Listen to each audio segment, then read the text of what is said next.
Mis amados en el Señor, Dios nos bendiga. Veamos los textos donde nos dicen que es así, cuando los santos tomen el reino y el Hijo del Hombre venga con su poder. Podemos comparar con Apocalipsis capítulo 17, versículo 13. Estos tienen un mismo propósito y entregarán su poder y su autoridad a la bestia. Versículo 14. Pelearán contra el Cordero y el Cordero los vencerá porque Él es Señor de señores y Rey de reyes. Y los que están con Él son llamados y elegidos y fieles. Apocalipsis capítulo 19, versículo 19 dice. Y vi a la bestia, a los reyes de la tierra y a sus ejércitos reunidos para guerrear contra el que montaba el caballo y contra su ejército. Versículo 20. Y la bestia fue apresada y con ella el falso profeta que había hecho delante de ella las señales con las cuales había engañado a los que recibieron la marca de la bestia y habían adorado su imagen. Estos dos fueron lanzados vivos dentro de un lago de fuego que arde con azufre.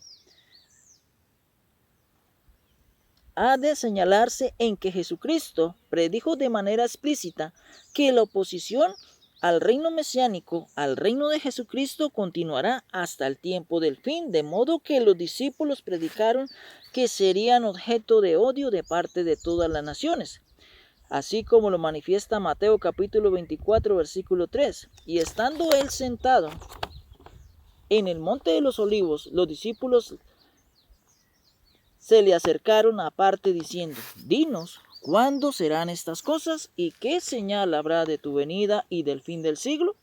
Versículo 13. Mas el que persevere hasta el fin, este será salvo. Versículo 14. Y será predicado este evangelio del reino en todo el mundo para testimonio a todas las naciones, y entonces vendrá el fin. Obviamente, esto no da lugar a que alguna nación que excluida y menos las potencias mundiales de una posible identificación de apariencia final de unas especificaciones de estas bestias salvajes simbólicas tenemos que dedicarle tiempo. Esto es el complejo de las profecías bíblicas, especialmente del libro de Daniel y del libro de Apocalipsis.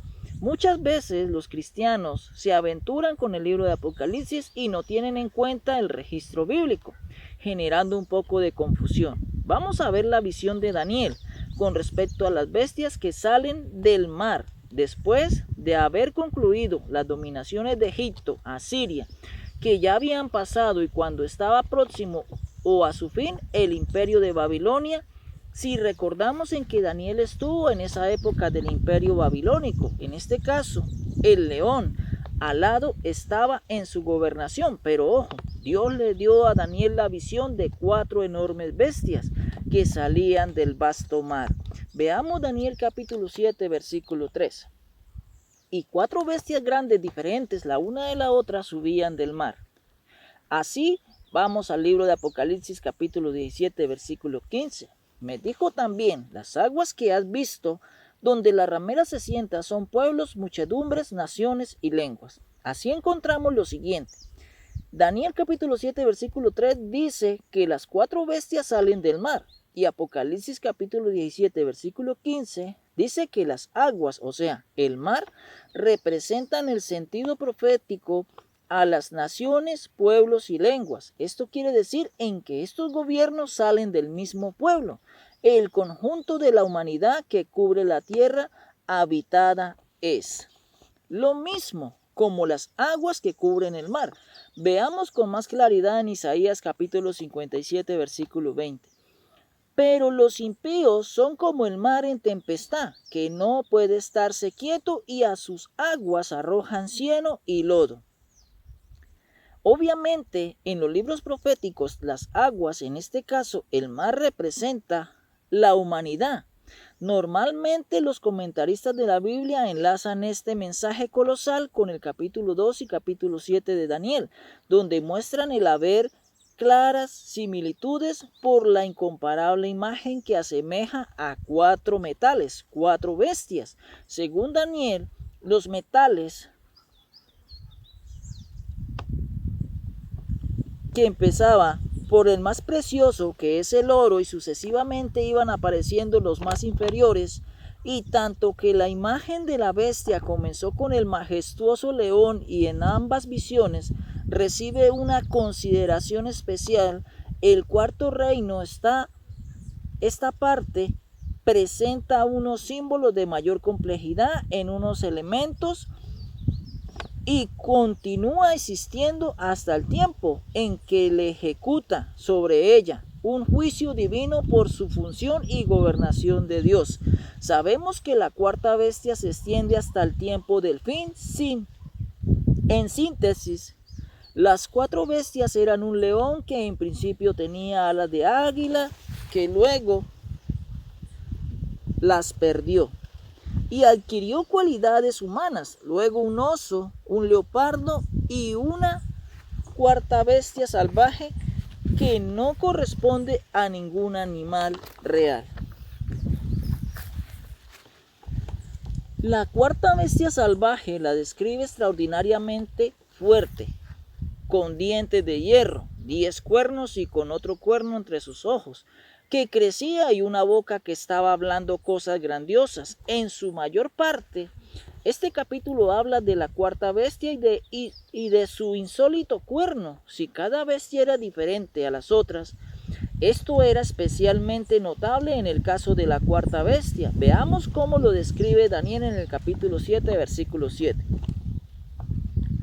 Después de esto miraba yo en las visiones de la noche, y he aquí la cuarta bestia espantosa y terrible, y en gran manera fuerte, la cual tenía unos dientes grandes de hierro, devoraba y desmenuzaba, y las sobras hollaba con sus pies, y era muy diferente de todas las bestias que vi antes de ella. Y tenía 10 cuernos, versículo 8.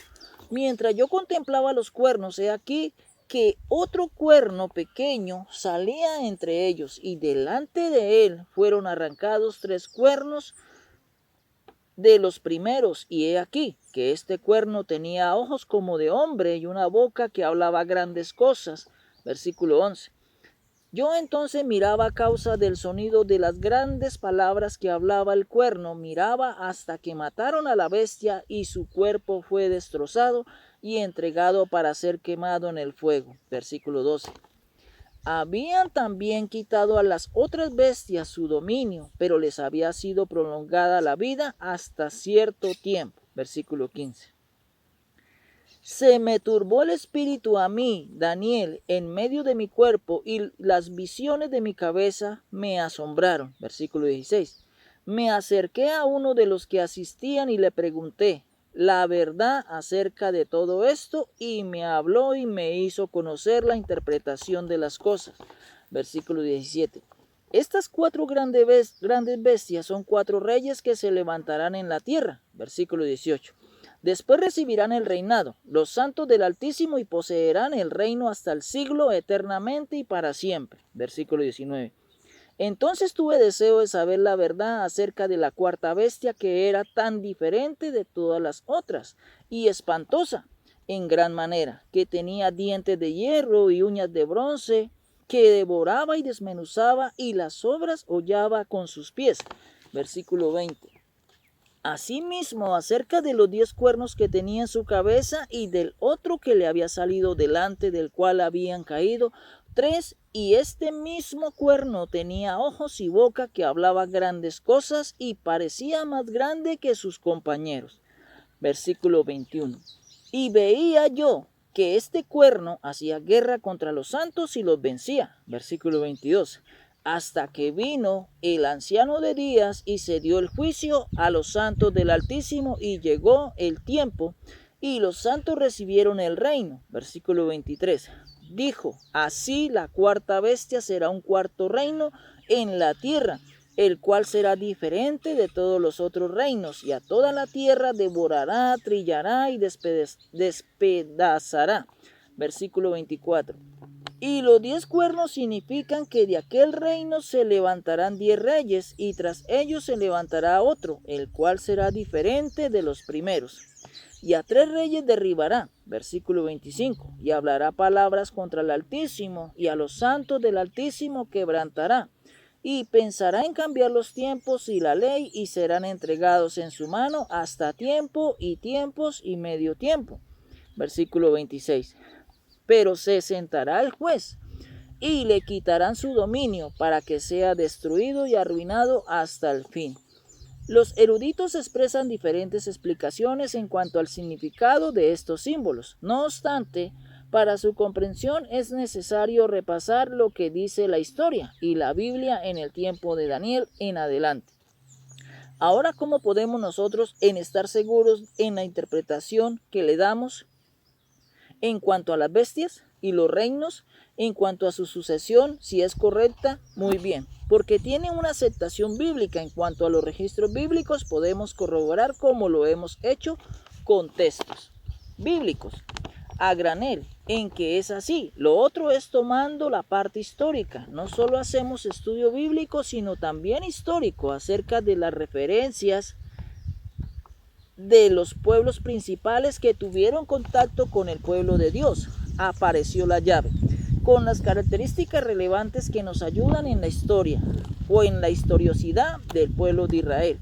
Podemos ver qué nación representa cada bestia. Por ejemplo, Babilonia era la potencia dominante en Oriente Medio. Cuando se dio a Daniel la visión, después de haber sometido al pueblo asirio, así el imperio babilonio o babilónico rápidamente extendió su dominio sobre Asiria, Siria, Palestina, derrocando el reino de Judá y su linaje de gobernantes davídicos. Fue Nabucodonosor quien cortó la gobernación de los reyes que tenían como antepasado a David, los cuales se sentaban en el glorioso trono de Jehová en Jerusalén por ser la ciudad del gran rey. En ese entonces, en el primer libro de Crónicas, capítulo 29, versículo 23, dice: y se sentó Salomón por rey en el trono de Jehová en lugar de David, su padre, y fue prosperado y le obedeció todo Israel. Cabe de mencionar en que al advertir a Judá de su inminente caída ante Babilonia, como Jeremías asemejó al futuro conquistador como un león, Jeremías capítulo 4, versículo 5 dice: anunciad en Judá y proclamad en Jerusalén y decid: tocad trompeta en la tierra, pregonad juntaos y decid: reuníos y entrémonos en las ciudades fortificadas. Versículo 6. Alzad bandera en Sión, huid, no os detengáis, porque yo hago venir mal del norte y quebrantamiento grande. Versículo 7. El león sube de la espesura y el destruidor de naciones está en marcha y ha salido de su lugar para poner tu tierra en desolación, tus ciudades quedarán asoladas y sin morador. Jeremías capítulo 50 versículo 17 dice: rebaño descarriado es Israel, leones lo dispersaron, el rey de Asiria lo devoró primero, Nabucodonosor, rey de Babilonia, lo deshuesó. Después Jeremías también dijo en Lamentaciones capítulo 4 versículo 19: ligeros fueron nuestros perseguidores más que las águilas del cielo sobre los montes. Nos persiguieron en el desierto, nos pusieron emboscadas. Así el profeta sigue comparando a las naciones con animales y características suyas, como en ser veloz como las águilas.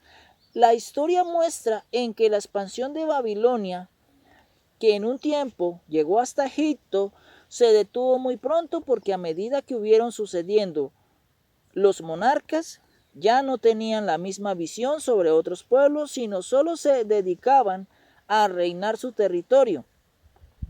Pero tenemos que ver las agallas que tuvo Nabucodonosor y especialmente Ciro de Persia. Y obviamente, sin lugar a dudas, Alejandro Magno, el Grande, se aventuró a conquistar reinos para expandir su dominio. El imperio de Babilonia cayó ante el imperio medo-persa, el cual tenía su centro en las colinas situadas en la llanura del este de Mesopotamia. El imperio medo-persa, muy diferente al imperio babilonio semita, era la primera potencia jafética en alcanzar la posición dominante en Oriente Medio. A pesar de que a los judíos se les permitió volver a Judá, continuaron como un pueblo sometido bajo el imperio medo-persa. Veamos Nehemías capítulo 9 versículo 36. He aquí que hoy somos siervos. Henos aquí, siervos en la tierra que diste a nuestros padres, para que comiencen su futuro y su bien. Versículo 37. Y se multiplica su fruto para los reyes que has puesto sobre nosotros por nuestros pecados, quienes se enseñorean sobre nuestros cuerpos y sobre nuestros ganados, conforme a su voluntad, y estamos en grande angustia. Este imperio mostró un deseo de conquistar un mayor que Babilonia, ya que éste obtuvo su dominio desde la India hasta Etiopía. Esther capítulo 1, versículo 1 dice: aconteció en los días de Asuero, el Asuero que reinó desde la India hasta Etiopía sobre 127 provincias. Así, mis amados en el Señor, seguimos hablando acerca del imperio de Grecia. Que la palabra de Dios corra y sea glorificada.